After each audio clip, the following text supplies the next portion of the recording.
I am fine. નો, ના, એ નહીં મજા આવતી. હવે આપણે કહીશું doing all right.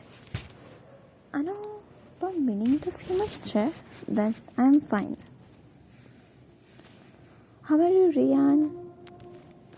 I am pretty good. And you? So, Rian, how have you been? I have been better. What about you?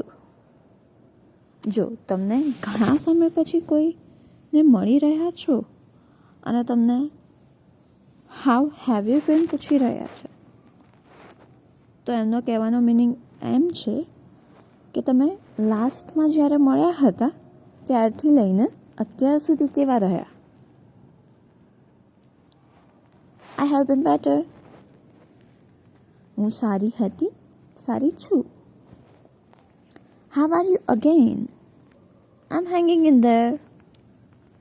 આનો use આપણે ત્યારે કરીશું જ્યારે આપણી લાઈફમાં ઓલરેડી પ્રોબ્લેમ્સ ચાલી રહ્યા હોય અને આપણે એમાં ઠીક રહેવાનો ટ્રાય કરી રહ્યા હોઈએ. How's life treating you? I would be lying if I said I'm fine.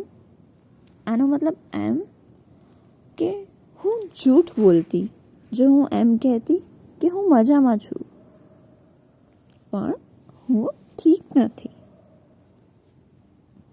બરાબર? ઇઝી ઓપ્શન્સ પણ છે આપણા પાસે. That I am great, I am not so great, I am okay, I am fantastic, things are good,